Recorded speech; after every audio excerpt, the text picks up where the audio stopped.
G'day crew. In this video I'm going to talk about some of the areas around the bay where you can catch a feed of crabs. I'll mostly cover the central area of the bay, so if you launch out of Vicky Point, Raby Bay, Burley Point or Wynnum, most of these spots aren't going to be very far away. I'll try and mention a few spots in other areas of the bay as well, but I also want to give you a few tips if you're new to crabbing. So we'll see how we go for time. I would really prefer to be doing an on-water video, but I can't get my boat out of the yard at the moment. We have to get our driveway redone, and it was all boxed up ready to go when the rain started, so we're waiting for that to finish before it can happen. In the meantime, I can't get my boat out. Even after it's done, it needs a few days to set before I can drag a couple of tons of boat and car over it. So with getting out and then editing the footage, it may be a couple of weeks before I can get another on-water video out. I buy my mullet from Mr. Bait in bulk boxes because I go crabbing a fair bit. And what I do is I let it thaw out a little bit, not much. You can see that mullet's still quite frozen. But as soon as it gets thawed out enough so that you can break one off, once you get one off, the rest aren't that hard to separate. So just, while they're still frozen, just separate them out. And I think that's pretty much got them all separated now. So then I'll just get my bait knife and start cutting at the bottom because it's easier. Particularly since they're still frozen and you've got to go through the bone and cut them in half, roughly. And then I just get a medium freezer bag I find works best and just throw a half in each freezer bag, and then when I come time to put them in the pot, I usually put a half a mullet, one or two grinners in the pot, and then if I'm out overnight, I put the second half of the mullet in to refresh it just before I camp for the night. Still very frozen, but you can cut through it, and that exposes the gut cavity, lets all those juices out to attract the crabs. And of course, if you're doing this, you need to have a bait freezer. I've got a dedicated bait freezer. I picked it up, I think it was a couple $100, and a scratch and dent thing. Brand new, but scratch and dent, so it was dirt cheap. Got a big dent in it that works fine. So yeah, I just cut all that up, stick it in the freezer and grab it out as needed. Best bait around. The first spot I'm going to mention is the banks south of Coochie-Mudlow Island. I haven't dropped a crab pot there for a very long time, but when I had the big boat, it was moored between Vicky Point and Coochie, and if I had to go down there and do some work on it over the weekend, I'd drop some pots in along these banks and pick up a few bonus crabs while I was there. I always got a feed of crabs here, but because I only dropped the pots when I was working on the boat, I didn't work the pots. They got dropped when I arrived and picked up again when I left. If I stayed overnight, I'd try to check them before dark, but I didn't always get there if I was busy. It's been 30 odd years since I sold the big boat, so I haven't dropped a pot there since then, but I expect the crabs will still be around. I've put some depth shading on the Navionics chart to give you a bit of an idea of the depth of the water here. The reddish-brown areas are 2 to 7 metres deep, which is the usual depth range where I drop pots in most areas. I've overlaid this with a 4 to 6 metre range in blue, which is a range where I find most productive the majority of the time. If you don't find any on the banks that I've marked, then try some of the other nearby banks. There's a whole heap of sandbanks around there, and based on past experience, some of them are definitely going to hold crabs. Once you've baited your pot, the next thing to do is to get it into the water. I used to do it quite differently, but a subscriber put me onto this, and it's been much better. First of all, drop your floats overboard, and let the rope pay out, after you attach it to your crab pot, of course. Just go slow, just on idle speeds enough. And if you let that rope pay out, it's out of the way, and hold your crab pot on the gunnel until you're ready to drop it. And by ready to drop it, I don't mean on a mark. I don't think there are any marks for crabbing, but there are depths, general area and a depth. You'll find crabs are always in the same general area. Once you find an area with crabs, you can keep going back there. They'll be around that general area. And they'll be at different depths at different times of the month or year or whatever. You've just got to find what depth they're holding at. And when they start getting a bit scarce, move your pots to a different depth. Might be a bit shallower or a bit deeper, but you'll find them again. The next spot I want to mention is the Banana Banks, north of Keechie-Mudlow Island. This is another spot where I haven't dropped a crab pot for a very, very long time. But when I was a kid, I'd go out with my father and we would drop the witch's hat dillies there and then drift for whiting for half an hour or so before checking them. This is back when the witch's hat dillies were still legal and there were no restrictive catch limits, and we used to bring home enough to feed the extended family as well as a few of the neighbours, and not a crab was wasted. It's out of the way from where I fish most of the time these days, but I can't see why the crabs wouldn't still be there, albeit probably not in the numbers we used to catch due to the increased fishing pressure these days. And once again, I've shaded the chart to give you a bit of an idea of the depth of water here. I've used the same colours as before, reddish brown areas at 2 to 7 metres deep, and I've overlaid that with the 4 to 6 metre deep range in blue. Just be careful to stay outside the green zone if you do decide to try the Banana Banks. You can see the green zone here in this screenshot. It should be marked on your GPS, and if not, you can download the free app from Fisheries Queensland, which you can run on your phone, and it will tell you if you're inside a green zone or not.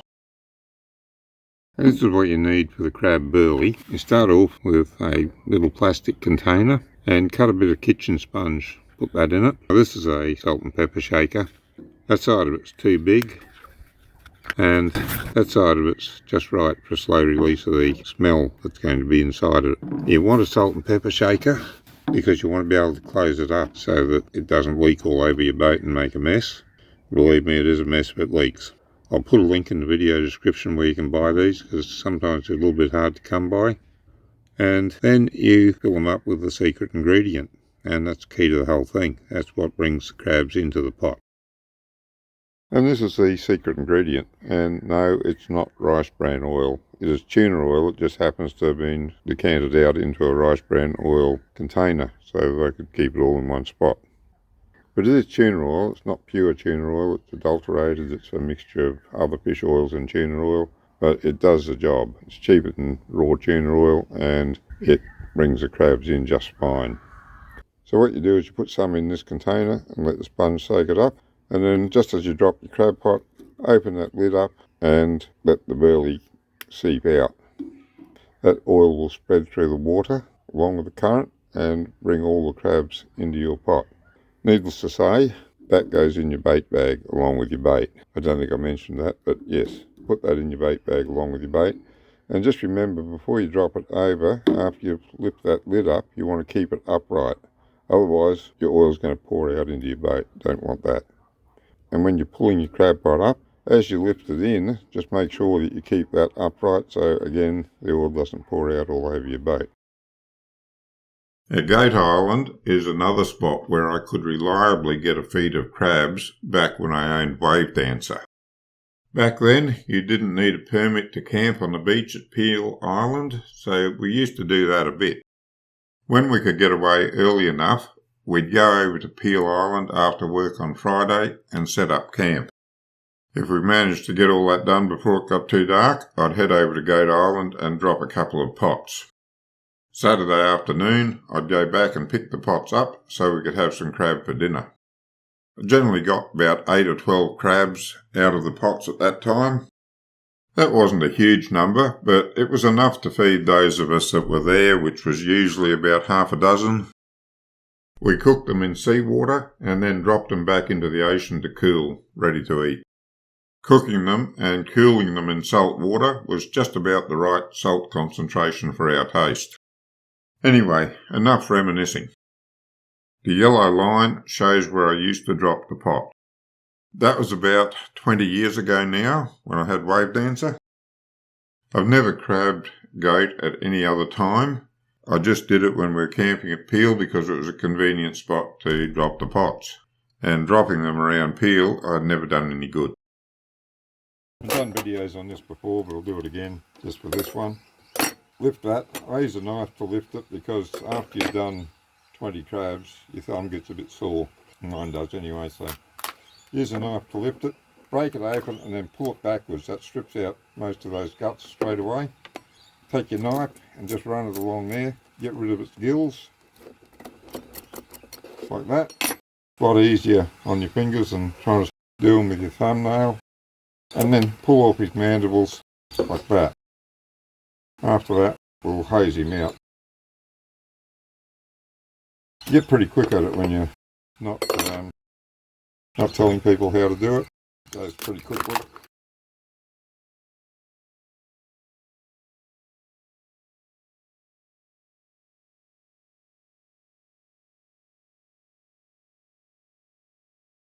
I hold them this way with the claws away from me and then just get the hose and just squirt the insides out like that.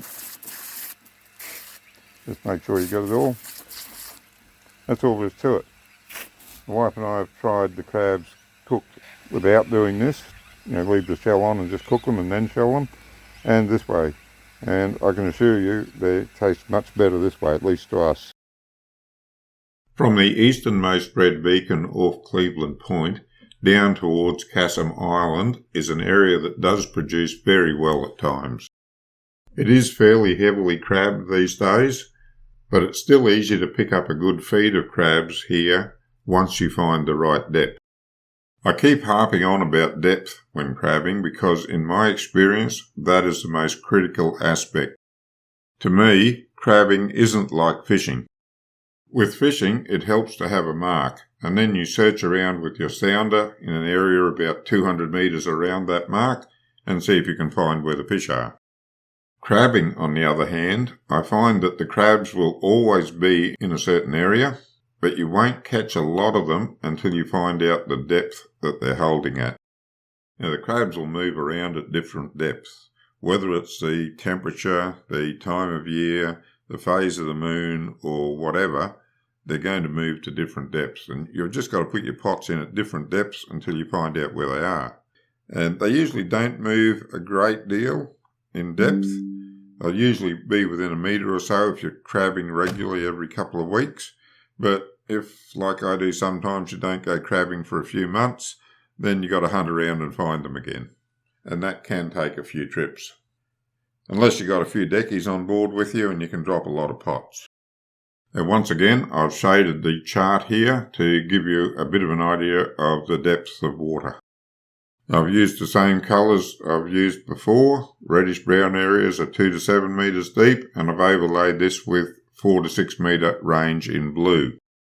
The same as I've said before about the best depth to find the crabs holds true here. However, I do find that I do best in the area covered by the yellow line.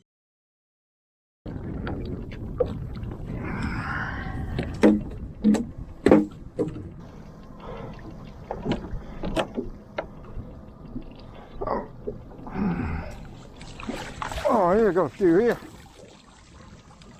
Got a few keepers too.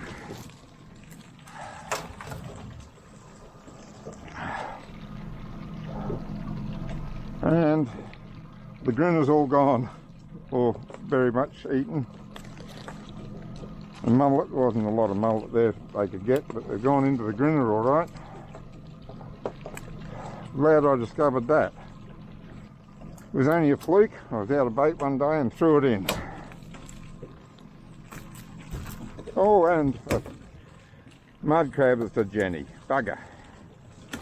Oh well. Oh.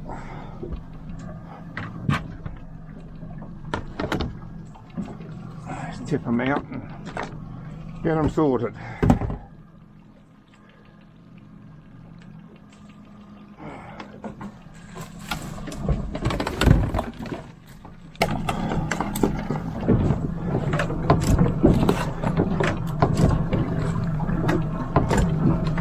Yep, he's big enough.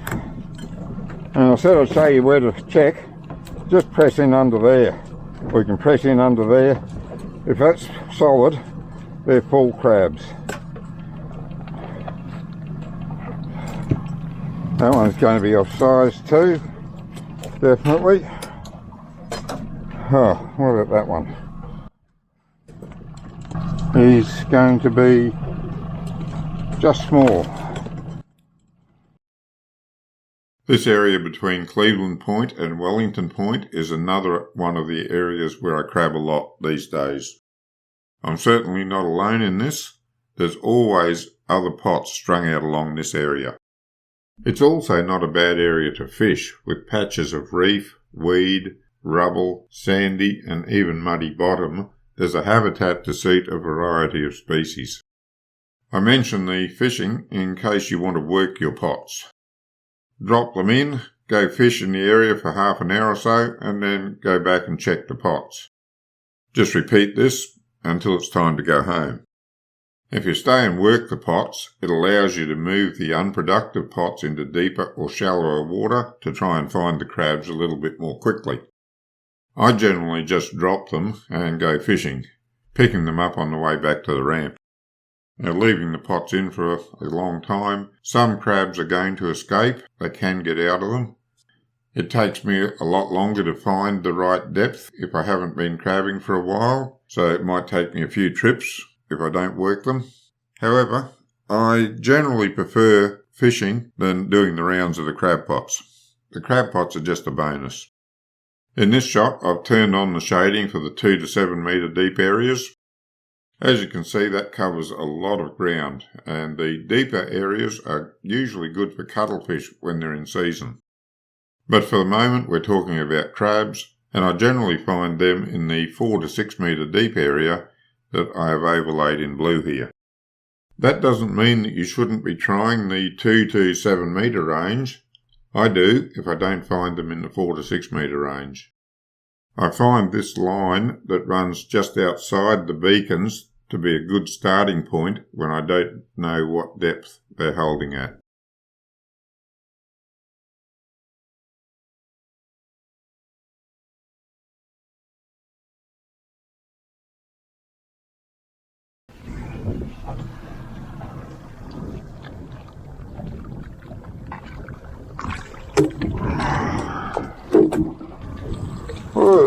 Oh, doing this one too. Jeez, if I count properly, I think we might make our 20. Again, the grinners have been gotten to, particularly the head end.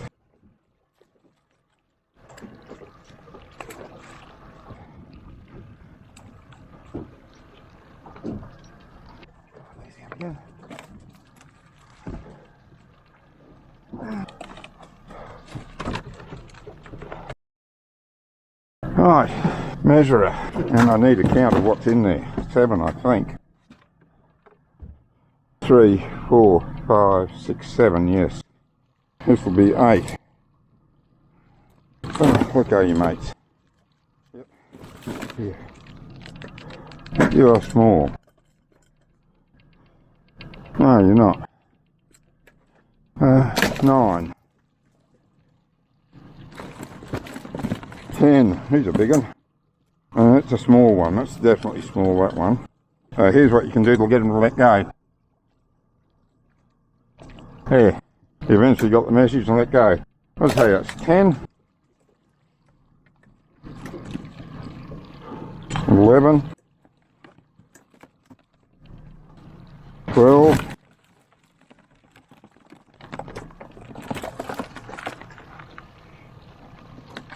13,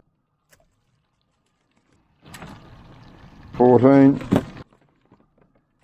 15, 16, 17, 18. I think we're just going to be just shy of the 20. It's small. That's small. That's going to be small.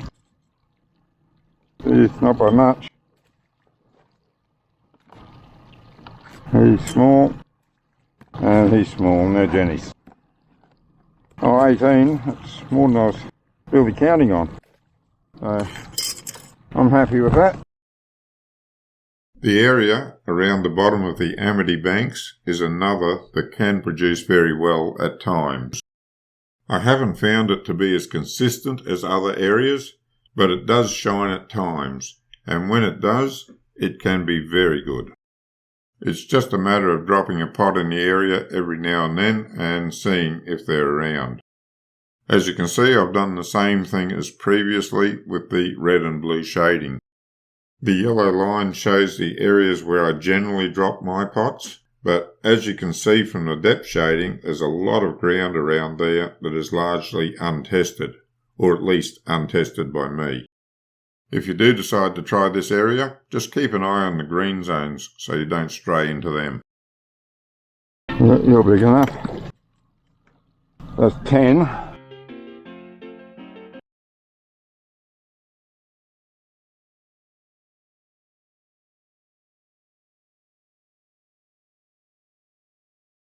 I'll start picking the big ones out now.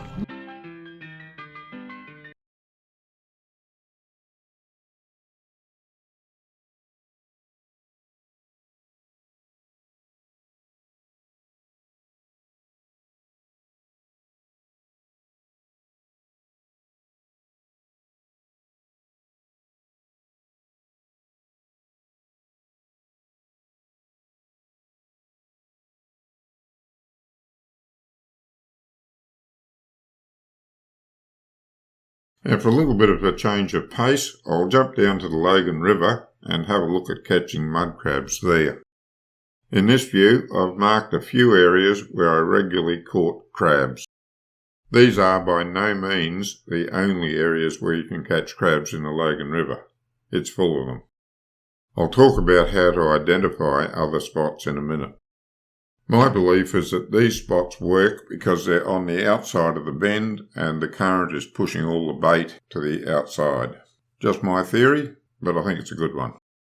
One thing I'll mention is that I have found that the mud crabs I catch in the Logan River do need to be checked to see if they are full before you keep them.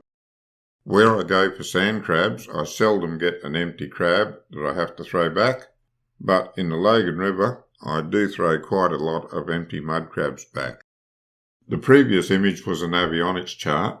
This one is a Google satellite image. Here I have marked a couple of the spots that I showed on the avionics chart, but I've also marked a few other potential spots with dots. Those spots are easier to find when you're on the water, where you can see the channels that drain water off the land at low tide. What I do when I see a drain channel is to place the pot slightly down current from the exit. Not by much, say 4 to 10 metres. This puts the pot in the area where any bait and nutrients from the draining will flow across the pot as the tide runs out. I don't have any footage of finding the channels from the water, but this will give you a bit of an idea of what to look for. You're looking for a definite drainage channel. You can't miss what it is if you see it. And while we're talking about mud crabs, I'll just mention that mullet is still a good bait, but I do prefer chicken frames or chicken necks, preferably soaked in fish oil before use. Anyway, if you're down in the Logan, I hope this helps you find some muddies.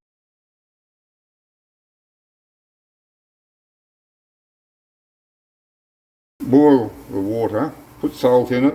Putting 7 crabs in that amount of water, I put 6 dessert spoons of salt in there. We're running 2 pots to cook 7 crabs in each.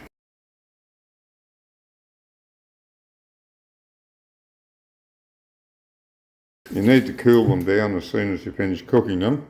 We put some ice in the water here, 2 to 3 dessert spoons full of salt in there, give it a whiz round so it dissolves.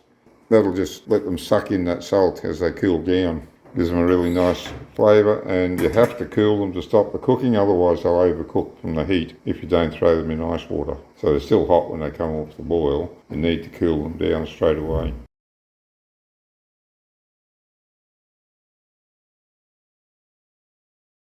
Throw the crabs in gently so you don't splash yourself.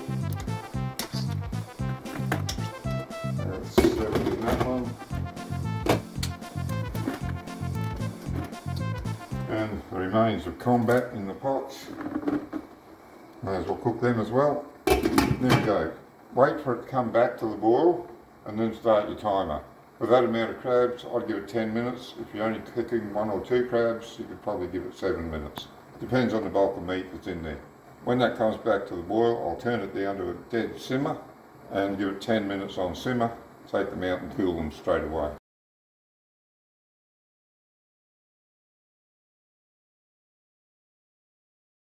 Okay, that's back to the boil. I'll turn it down to a simmer now. We always cook on gas. I reckon it's much better to cook on gas. I can control the heat more.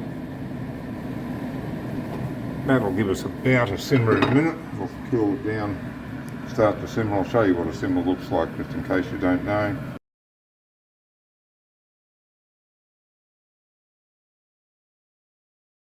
If you're not sure, that's what a simmer looks like. Just little bubbles, not boiling its head off.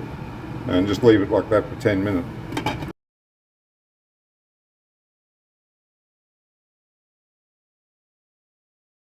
Lid off and get everyone to stand back in case the handles break. Be ready to jump out of the way yourself. Shouldn't break, but nevertheless. And then tip the water straight out into the sink. Oh, okay, well, wasn't quite quick enough to stop them going in. Pair of tongs.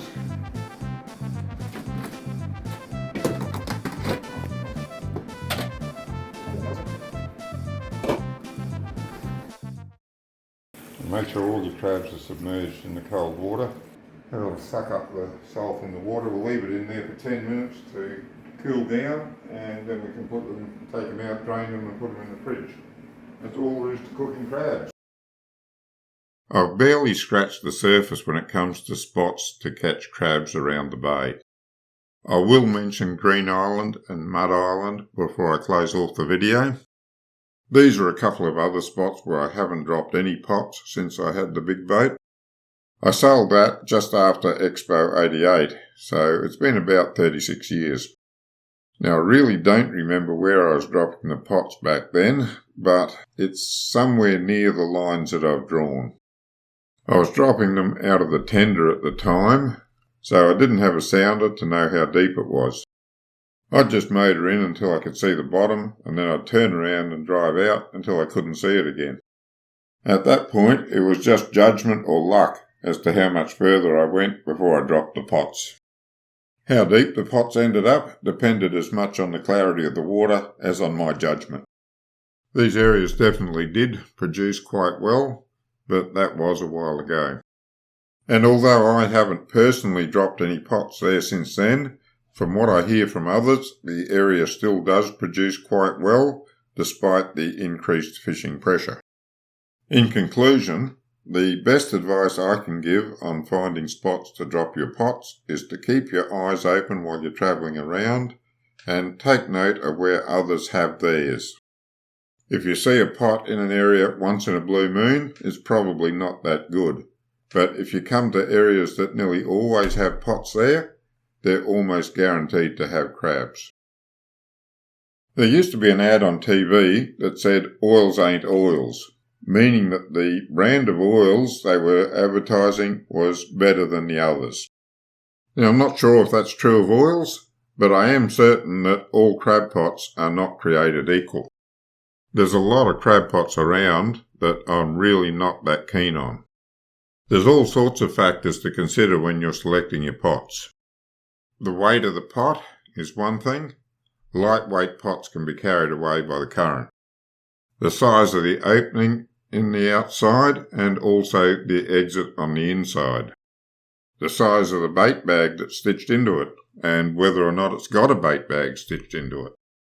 How easy it is to put it up and collapse it again. I get the ones that I use from Mr. Bait and they tick all the boxes. There may be other pots around that are equally as good, but there are also a lot that really don't measure up. I'll put a link to Mr. Bait down in the video description if you want to check out his pots.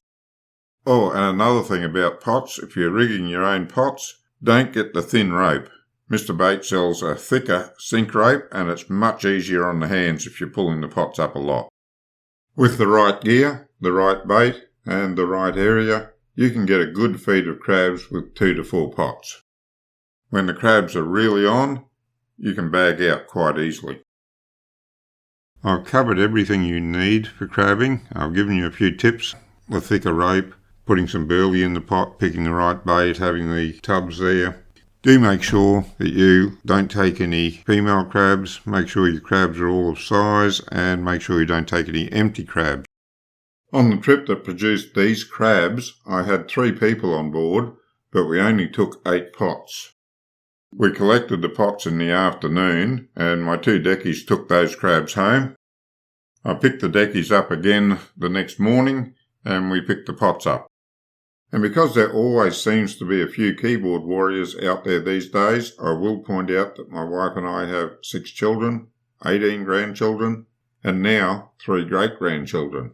That's not a lot of crabs to go around. Now, I've had these keyboard warriors complain in the past that I catch too many crabs and I'm greedy, but I never take more than I'm legally allowed to. I have a large family to feed, I give some to neighbours or friends. None of the crabs are wasted, and I don't see the difference between me catching them and having my friends or family or neighbours go and buy them from a commercial fisher. The crabs are still caught and eaten. I never keep female crabs, I never keep undersized crabs. So, if anyone has a problem with me catching these crabs, take it up with fisheries. I hope this helps you get into crabbing, or to catch a few more if you already do. As I said in the intro, I may not get another video out for a couple of weeks. Until then, good fishing.